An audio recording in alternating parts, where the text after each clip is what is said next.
Hello dear, कैसे हैं आप लोग। आज हम लोग क्लास 9 का फर्स्ट चैप्टर पढ़ेंगे मोशन। ठीक है, मोशन में हम लोग फर्स्ट ऑफ ऑल मोशन के बारे में जानेंगे, उसके बाद रेस्ट के बारे में पढ़ेंगे, distance, displacement, uniform motion, non uniform motion, speed, velocity, uniform velocity, non uniform velocity, ये सारे टॉपिक पे डिस्कशन करेंगे। ठीक है, चलिए हम लोग मोशन के बारे में जानते हैं। मोशन क्या है? कोई भी ऑब्जेक्ट अगर अपना पोजीशन को चेंज कर रहा है समय के साथ, जैसे एक ऑब्जेक्ट हम लोग लेते हैं, ये ऑब्जेक्ट यहाँ पे रखा हुआ है और कुछ समय में ये डिस्प्लेस होके यहाँ पे आ जाता है, दैट मीन्स ये जो है मोशन में है। तो हम लोग इसका डेफिनेशन कैसे लिखेंगे? अगर कोई ट्रेन शेमापुर से निकल करके कटिहार की ओर जा रही है, 15 मिनट में या 20 मिनट में कटिहार को चले गई, तो इसका मतलब ये है कि ट्रेन क्या है? मोशन में है। इसका डेफिनेशन हम लोग देखेंगे। Change in position of an object with respect to fix position with time is called motion या मोमेंटम ऑफ अ बॉडी। अगर कोई बॉडी मोमेंट कर रहा है, मोमेंटम में है, तो हम लोग उसको क्या कहेंगे? मोशन में कहेंगे। कैसे? जैसे हम लोग पेंडुलम वॉच का बात करते हैं, तो उसमें वॉच का जो है पेंडुलम, वो क्या करता है? पीरियडिक मोशन करता है, ओसिलेट करता है, एक ही मोशन को दोहराता है। तो कोई भी बॉडी अगर वाइब्रेट भी कर रहा है तो मोशन में समझा जाएगा। तो मोशन का कुछ एग्जांपल के बारे में हम लोग देखेंगे। अगर कोई कार आपके सामने चल रही है, बाइक चल रही है, साइकिल चल रहा है, बर्ड फ्लाई कर रहा है, ये सारा मोशन में समझा जाएगा। बात समझ में आ रही है? all moving object in front of you and another are said to be in motion। चलिए हम रेस्ट के बारे में बात करते हैं। मोशन में और कुछ एग्जांपल है। रोटेशन ऑफ द अर्थ जो अपने एक्सिस पे रोटेट करता है, अपने ऑर्बिट पे रोटेट करता है, वो भी मोशन, सर्कुलर मोशन। अर्थ सन के अराउंड जो रोटेशन रेवोल्यूशन करता है, वो भी मोशन है। और मून जो है अर्थ के अराउंड क्या करता है?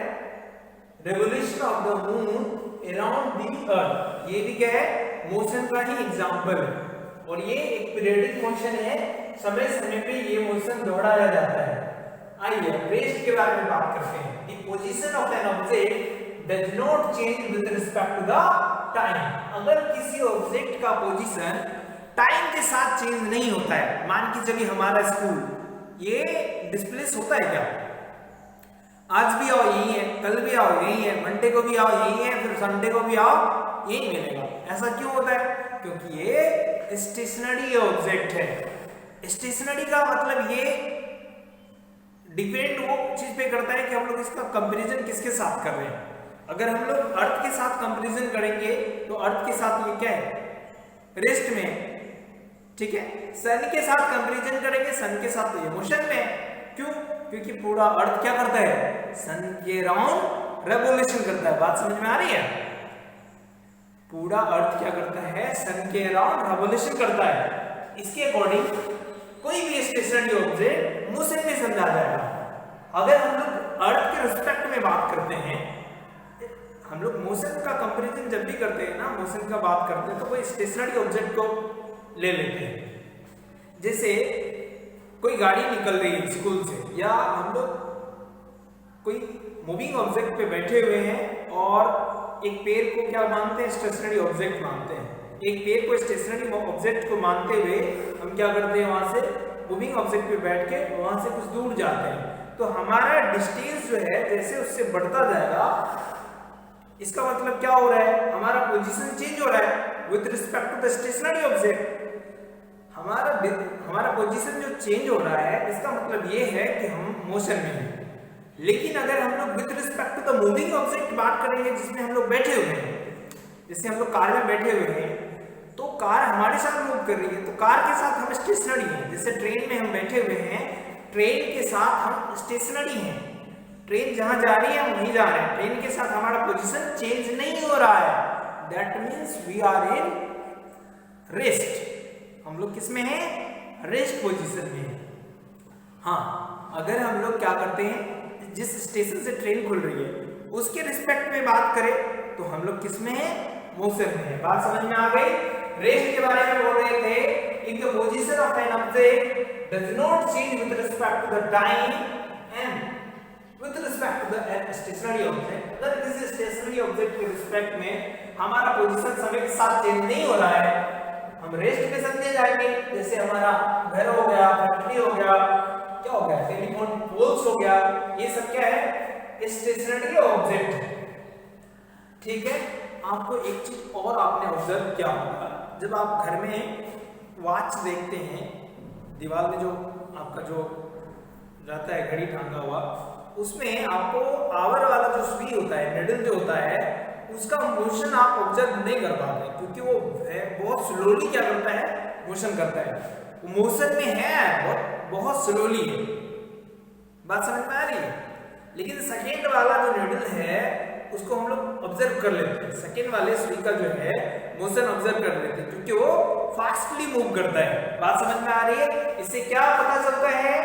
जो भी object, if a body moves very fast, अगर कोई बॉडी फास्ट मूव कर रहा है, then its moment can be observe easily, उसके मोमेंट को हम लोग जो है इजीली ऑब्जर्व कर पाएंगे। ठीक है, but if a body moves very slowly, अगर कोई ऑब्जेक्ट स्लोली मूव करता है तो उसका मोमेंटम को हम लोग जल्दी ऑब्जर्व नहीं कर पाते। इसका मतलब ये नहीं कि वो रेस्ट में है, वो भी मोशन में है लेकिन स्लोली मोशन कर रहा है। बात समझ में आ गई? अब हम लोग बात करेंगे किसके बारे में? डिस्टेंस और डिस्प्लेसमेंट के बारे में। डिस्टेंस क्या होता है? मान के चलो ये एक पोजीशन है, दूसरा ये पोजीशन है, ये आपका हो गया पटना,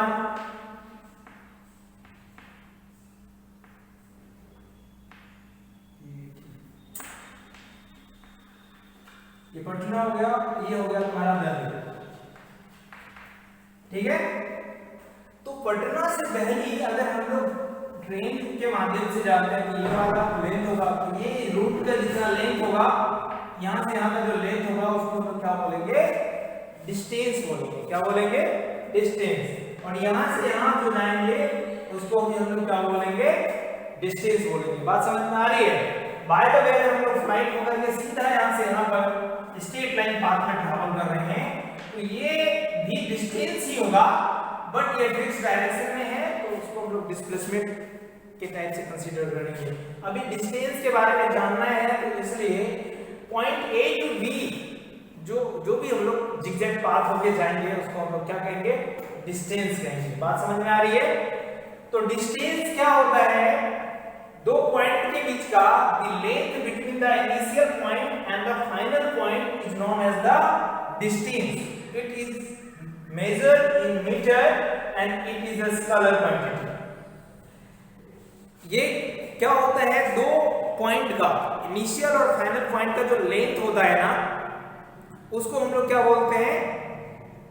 डिस्टेंस बोलते हैं। डिस्टेंस को मीटर में मेजर किया जाता है, उसका यूनिट मीटर है, ऐसा यूनिट, और ये स्केलर क्वांटिटी होता है। अब स्केलर क्वांटिटी क्या है?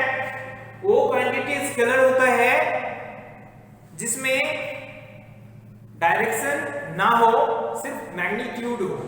तो डिस्प्लेसमेंट में कोई डायरेक्शन नहीं होता है, आप इधर से इधर नापो या इधर से इधर मेजर करो, बोथ साइड में लेंथ क्या होगा? सेम ही होगा। ठीक है, ऐसा कोई फिक्स डायरेक्शन नहीं होता। जैसे आपने देखा होगा कि जैसे ट्रेन चलती है उसका एक फिक्स डायरेक्शन नहीं होता है, वो कभी लेफ्ट टू इधर मूव करती है, कभी इधर मूव करती है, कभी इधर मूव करती है। तो थोड़ा भी अगर उसके डायरेक्शन में चेंजेज हो रहा है तो वो स्केलर क्वांटिटी है। ठीक है, डायरेक्शन फिक्स होना चाहिए। वेक्टर क्वांटिटी दो टाइप का, फिजिकल क्वांटिटी दो टाइप का होता है, एक स्केलर, दूसरा वेक्टर। वेक्टर क्वांटिटी उसको बोलेंगे जिसमें मैग्नीट्यूड और डायरेक्शन दोनों हो। क्या हो? मैग्नीट्यूड और डायरेक्शन दोनों हो, और अलाउ द वेक्टर एडिशन। अगर वो वेक्टर सम का भी पालन करता हो तो ही वो क्या होगा? क्या होगा, वेक्टर क्वांटिटी होगा। हमारा इलेक्ट्रिक करंट जो है स्केलर क्वांटिटी है, क्योंकि इसमें मैग्नीट्यूड और डायरेक्शन दोनों है, बट ये वेक्टर लॉ का पालन नहीं करता है। Electric current is a scalar quantity because it's does not allow to vector law of prediction. Understood that displacement एक स्केलर क्वांटिटी है क्योंकि इसमें सिर्फ मैग्नीट्यूड होता है। आप यहां से दिल्ली जाते हैं बाय ट्रेन, तो यहां से दिल्ली जो गए तो ट्रेन का रूट जो है बार बार बदलता रहता है, उसका डायरेक्शन बदलता रहता है। ये कोई फिक्स नहीं है कि नॉर्थ ही जा रही है, स्ट्रेट लाइन पाथ में ही ट्रैवल कर रही है, इसीलिए उसका डायरेक्शन जो फिक्स नहीं है, इसके वजह से क्या हो गया, स्केलर क्वांटिटी हो गया। अब हम लोग डिस्प्लेसमेंट के बारे में बात करेंगे, इसके बारे में डिस्प्लेसमेंट के बारे में।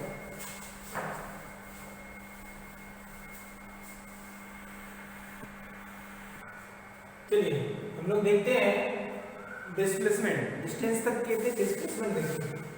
डिस्प्लेसमेंट क्या होता है, आप डिस्टेंस के बारे में जाने।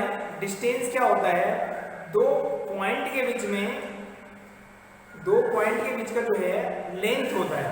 डिस्टेंस कोई सा भी लेंथ, आप जैसे ए और बी दो पॉइंट है, इसके बीच का कोई सा भी लेंथ ये डिस्टेंस लेंगे, ये वाला, ये सारा क्या कहलाएगा, जो भी लेंथ आप ले लें, जो भी वो क्या कहलाएगा, डिस्टेंस कहलाएगा। बट जैसे ही आप ये दोनों पॉइंट के बीच का शॉर्टेस्ट डिस्टेंस का बात करेंगे, if you are talking about the shortest distance between two points A and B, तो ये जो shortest distance है, straight line path है, यही क्या है, आपका displacement है।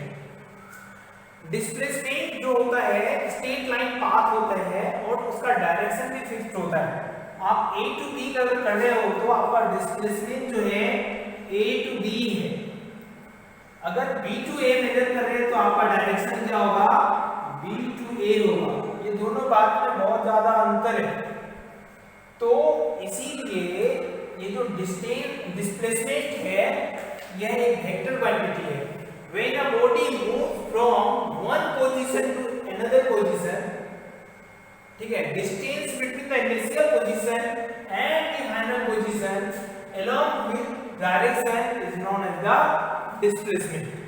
क्या बताया जा रहा है, अगर कोई बॉडी मोशन में है तो इनिशियल पोजीशन और फाइनल पोजीशन के बीच का जो शॉर्टेस्ट डिस्टेंस होगा उसी को हम लोग क्या बोलेंगे, डिस्प्लेसमेंट बोलेंगे। दो पॉइंट के बीच का शॉर्टेस्ट डिस्टेंस को ही हम लोग क्या बोलते हैं, डिस्प्लेसमेंट बोलते हैं, और ये फिक्स डायरेक्शन में होता है। इसका भी यूनिट क्या होता है, ऐसा यूनिट इसका भी मीटर ही होता है।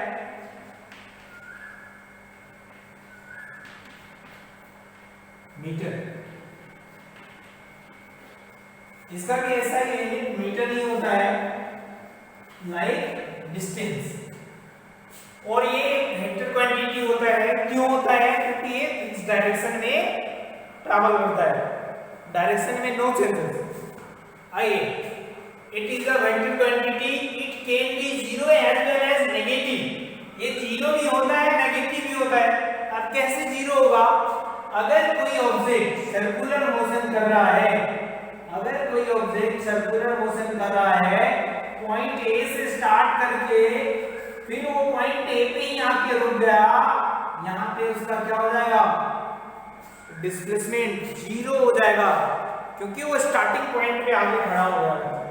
नेगेटिव कब होता है, जब ए से मूव किया फिर ए पे ही चले गया, इस केसेस में क्या हो गया, ये जीरो हो गया। अगर वो ए टू बी मूव कर रहा है तो इसका डायरेक्शन अभी ए बी है, ठीक। अगर आप इसी को लिखेंगे बी टू ए तो आपको इसका डायरेक्शन चेंज करके शो करना पड़ेगा।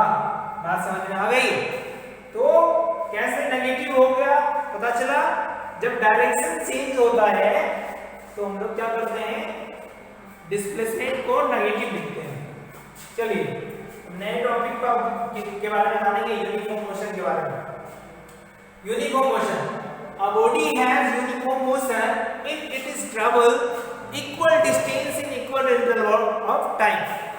If a body cover equal distance in equal interval of time, then body said to be uniform motion. अगर एक ऑब्जेक्ट, मतलब मान के चलो कि ये आपका पाथवे है, यू हैव टू ट्रैवल, ये 20 किलोमीटर का है रास्ता, ठीक। आप 1 घंटे में 1 आवर में क्या करते हो, 5 किलोमीटर ट्रैवल करते हो, क्लियर। 1 आवर में आप 5 किलोमीटर ट्रैवल किए, अगले 1 आवर में भी आप 5 किलोमीटर ही डिस्टेंस कवर किए, अगले 1 आवर में भी आप 5 किलोमीटर डिस्टेंस ही कवर किए। दैट मींस क्या, आप प्रत्येक घंटे में 5 किलोमीटर क्या करते हैं, डिस्टेंस कवर करते हैं, ठीक है। तो वही बात है यूनिफॉर्म मोशन में भी क्या होता है, a body has uniform motion if it travel equal distance in equal interval of time. अगर वो इक्वल डिस्टेंस कवर कर रहा है इक्वल इंटरवल ऑफ टाइम तो यूनिफॉर्म मोशन में है। बात समझ में आ गई।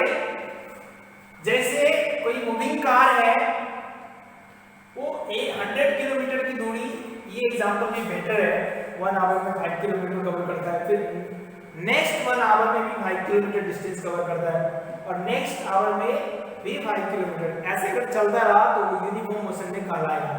चलिए अब नॉन यूनिफॉर्म मोशन के बारे में जानते हैं।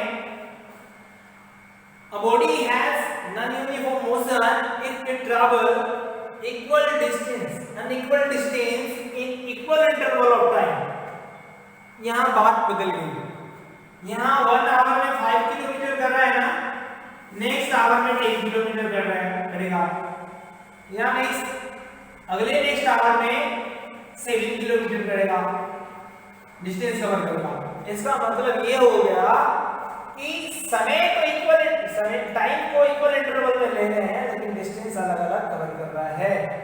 इसका मतलब बॉडी ऑब्जेक्ट जो मोशन कर रहा है वो नॉन यूनिफॉर्म मोशन है। बात समझ में आ गई।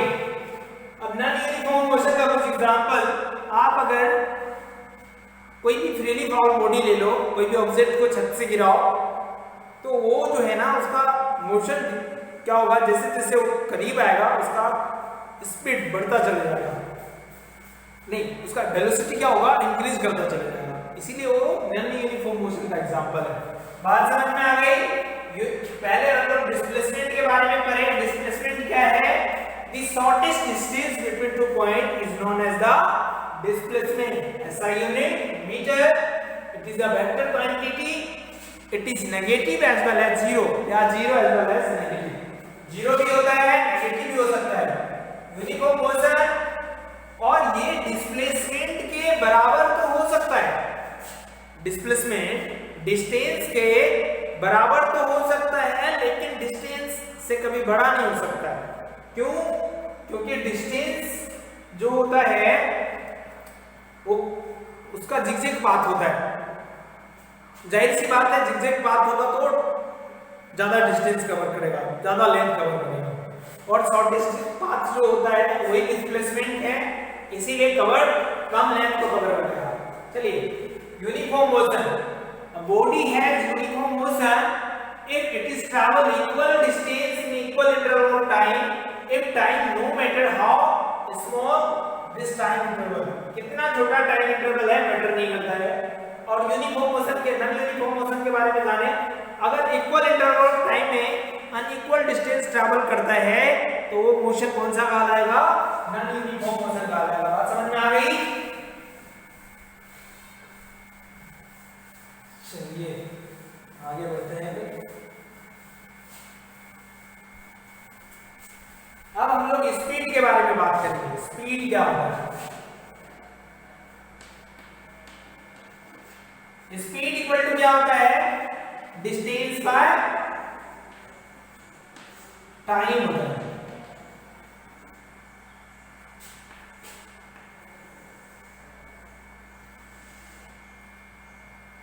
वेलोसिटी इक्वल टू क्या होता है,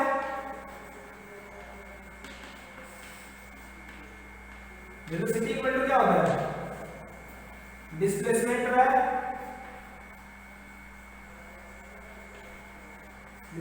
बाय टाइम। इसका यूनिट क्या होता है,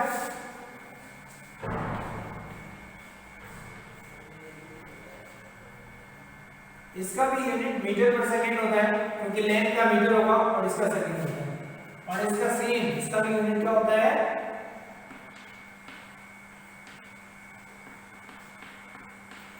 क्या होगा, मीटर पर सेकेंड होगा। बात समझ में आ रही है।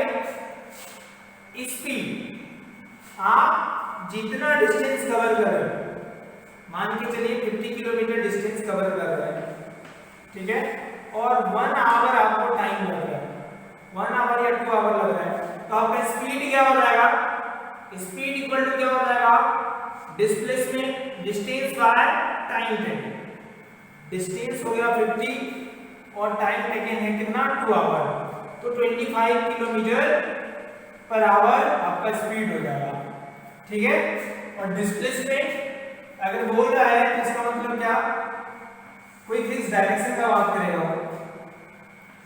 ये मान के चलिए ये आपका 100 किलोमीटर लेंथ है इस पाथवे का, और डायरेक्शन है साउथ टू नॉर्थ, ठीक है, और आप इसको कवर करते हैं 2 आवर में, तो आपका वेलोसिटी क्या हो जाएगा, वेलोसिटी हो जाएगा आपका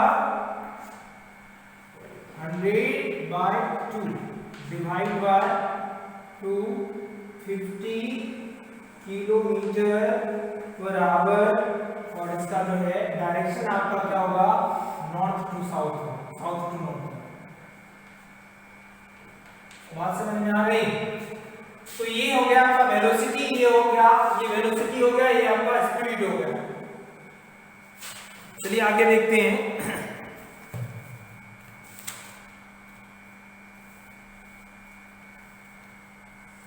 हम लोग स्पीड को कैसे डिफाइन करेंगे, if a body gives us an idea how slow और fast that body is moving, तो हम लोग देखेंगे कि किस तरह एक बॉडी जो है स्लोली या फास्टली मूव करता है, तो उसका क्या कहलाएगा, स्पीड कहलाएगा। स्पीड का यूनिट हमने लिखा ही दिया आपको, स्पीड का यूनिट क्या होता है, मीटर पर सेकेंड होता है, और वेलोसिटी का भी यूनिट क्या होता है, मीटर पर सेकेंड होता है। हम लोग डेफिनेशन ऑफ एवरेज स्पीड पढ़ेंगे। एवरेज स्पीड क्या होगा, the average speed of a body is the total distance travel by the total time taken. Average speed अगर पढ़ेंगे हम लोग, एवरेज स्पीड का डेफिनेशन क्या होगा, total distance cover by the total time taken.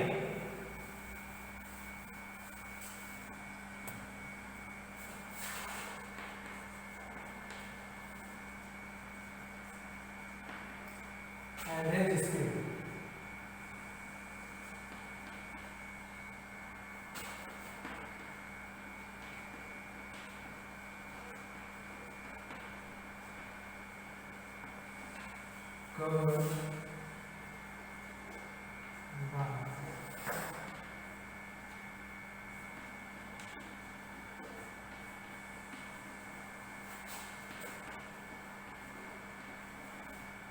Total distance cover by total time taken को हम लोग क्या बोलते हैं, एवरेज स्पीड बोलते हैं।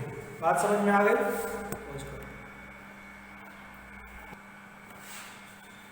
स्पीड हम लोग पढ़े थे, स्पीड में पढ़े थे क्या, speed of a body is the distance travel per unit time, मतलब पार्टिकुलर टाइम में जो डिस्टेंस ट्रैवल किया जाता है उसको स्पीड बोलते हैं। तो अब एवरेज स्पीड क्या है, एवरेज स्पीड क्या होता है, जैसे आप 50 किलोमीटर चले 1 आवर में, फिर नेक्स्ट 60 किलोमीटर चले 1 आवर में, फिर 40 किलोमीटर चले नेक्स्ट 1 आवर में, तो आप कितना डिस्टेंस ट्रैवल किए, 50 किलोमीटर, 60 किलोमीटर, 40 किलोमीटर, मतलब 150 किलोमीटर। 3 आवर में आपने टोटल डिस्टेंस कितना कवर किया, 150 किलोमीटर, ठीक है। और और टाइम आपको 3 आवर लगा तो आपका एवरेज स्पीड क्या हो जाएगा 50 किलोमीटर पर आवर। बात समझ में आ गई। एवरेज स्पीड क्या होता है? Average speed of a body is the total distance travel divided by the total time taking. आप फिर से आइएगा, एक बार समझते हैं इस बात को। अगर ये यहाँ से यहाँ तक जो डिस्टेंस है वो 50 किलोमीटर है, आपने कवर किया इसको 1 आवर में, 1 आवर में इसको कवर किया। ये 60 किलोमीटर है, आपने इसको 1 आवर में कवर किया। नेक्स्ट 50 किलोमीटर को, नेक्स्ट 40 किलोमीटर को आप जो है 1 आवर में कवर किया। तो टोटल डिस्टेंस क्या हो गया? 50 प्लस 60 प्लस 40, तो ये हो गया आपका टोटल डिस्टेंस 150 किलोमीटर। और टाइम कितना? 1 hour plus 1 hour plus 1 hour 3 hour. आप इसको डिवाइड करेंगे 50 किलोमीटर पर आवर, आपका क्या हो जाएगा? स्पीड हो जाएगा। बात समझ में आ गया? वही आपका एवरेज स्पीड होगा। आइए, average speed of a fast runner, जो एथलीट सब होता है ओलंपिक पैरा ओलंपिक वगैरह में जो दौड़ता है, वो सबका ना एक average speed 36 kilometre per our निकाला गया है।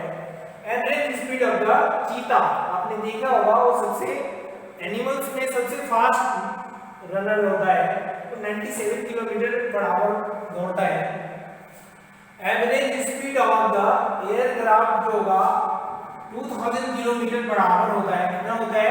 2000 किलोमीटर पर आवर होता है। और ये कंप्लीट हो गया। Average speed of the spacecraft, अलग अलग स्पेसक्राफ्ट का अलग अलग होता है। जैसे आपने पहले सुना होगा कुछ दिन पहले मिग 21 के बारे में, ठीक है, राफेल के बारे में। आइए, यूनिफॉर्म स्पीड। यूनिफॉर्म स्पीड क्या है? हम लोग पहले एवरेज स्पीड पढ़े, एवरेज स्पीड, अब यूनिफॉर्म स्पीड के बारे में पढ़ेंगे। If a body has uniform speed, एक बॉडी यूनिफॉर्म स्पीड में कहा जाएगा, समझा जाएगा if it travel equal distance, अगर ये इक्वल डिस्टेंस ट्रैवल करता है in equal interval of time, equal interval of time में इक्वल डिस्टेंस कवर करेगा, तो हम लोग इसको क्या बोलेंगे? यूनिफॉर्म स्पीड बोलेंगे। जैसे ये पाथवे है, 10 किलोमीटर आप चलते हैं, ठीक है, 10 मिनट लगता है आपको। फिर नेक्स्ट 10 किलोमीटर चलते हैं, फिर आपको 10 मिनट ही लगता है। नेक्स्ट 10 किलोमीटर चलते हैं, फिर आपको 10 मिनट ही लगता है। दैट मींस आप इक्वल इंटरवल ऑफ टाइम में इक्वल डिस्टेंस कवर कर रहे हैं। इसका मतलब आपका स्पीड क्या है? यूनिफॉर्म स्पीड क्या है? बात समझ गए? आइए वेलोसिटी के बारे में जानते हैं। वेलोसिटी क्या है? Velocity of a body is the distance travel by per unit time in a given direction. ये गिवन डायरेक्शन का जो बात आया, यही डिफर कर गया स्पीड से। वेलोसिटी जो है स्पीड से डिफर कर जाता है डायरेक्शन के मामले में। दोनों का डेफिनेशन सेम है, लेकिन यहाँ पे आगे बदल गया, क्योंकि वेलोसिटी फिक्स डायरेक्शन में होता है और स्पीड का कोई फिक्स डायरेक्शन नहीं होता है। Velocity of a body is the distance travel in per unit time, per unit time में जो डिस्टेंस ट्रैवल करेगा इन अ गिवन डायरेक्शन, कोई निश्चित डायरेक्शन की ओर, दिशा में, ठीक है, वो हम लोग क्या उसको क्या बोलेंगे? वेलोसिटी बोलेंगे। तो आपको वेलोसिटी इक्वल टू हम लिखाए थे, क्या होता है velocity equal to? Displacement by time. Velocity equal to क्या होता है बच्चों? Displacement by time. और इसका यूनिट क्या होगा? मीटर पर सेकेंड होगा, ठीक है। चलिए अब हम लोग बात करते हैं यूनिफॉर्म वेलोसिटी के बारे में। If a body has uniform velocity if it is travel equal distance in equal interval of the time, अगर वो इक्वल डिस्टेंस ट्रैवल करता है इक्वल इंटरवल ऑफ टाइम में, उसको हम लोग क्या बोलेंगे? यूनिफॉर्म वेलोसिटी बोलेंगे। कैसे? एक मिनट,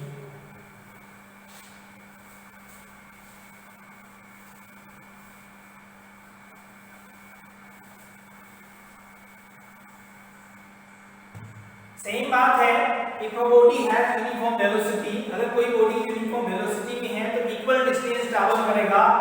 अगर इस डायरेक्शन में ले रहे तो इसी डायरेक्शन का बात होगा, अगर इस डायरेक्शन में बात करें तो इसी का बात करेंगे हम लोग।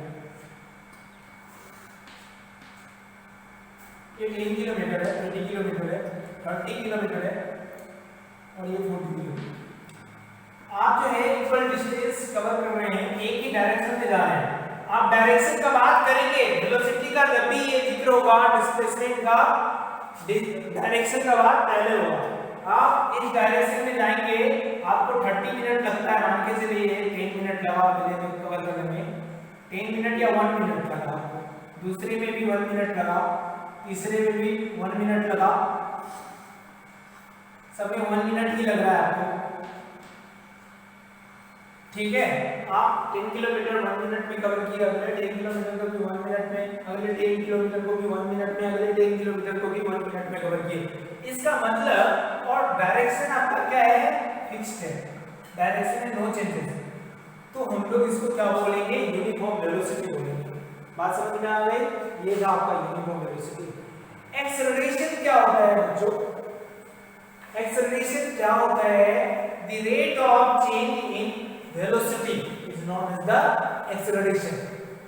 आपको पता होगा, आप ट्रेन में जब बैठते हैं तो कभी उसका स्पीड ज्यादा होता है तो कभी कम होता है। इसी प्रकार से जब किसी फ्रीली फॉल बॉडी को, बॉल को ऊपर से आप थ्रो करते हैं तो उसका क्या होता है, स्पीड एकाएक बढ़ जाता है। लेयर पे आते आते उसका स्पीड क्या हो जाता है, टाइम, ये आपका इनिशियल वेलोसिटी मान के चलिए, और जो कि 0 होगा, और यहाँ पे आने के बाद जो है ये फाइनल वेलोसिटी होगा। इसको टच करने से ठीक पहले इसका वेलोसिटी जो है हम लोग क्या करते हैं, काउंट करते हैं, जो v मानते हैं, ठीक है। आप ये ऑब्जेक्ट को ऊपर से थ्रो किए, ठीक है, और ये ऑब्जेक्ट सरफेस से आके टकराने से थोड़ा देर पहले उसका वेलोसिटी क्या रहा, v रहा, इनिशियल वेलोसिटी u।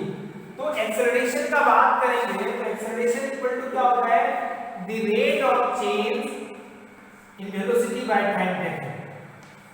क्या होगा, the rate of change in velocity by the time taken, final velocity minus initial velocity by time taken, यही आपका क्या है, एक्सेलरेशन। डेफिनेशन ऐसे लिखेंगे, the rate of change in the velocity is known as the acceleration. ऐसा unit क्या होता है, आपको पहले भी बताया गया है, वेलोसिटी का यूनिट क्या होता है, मीटर पर सेकेंड होता है।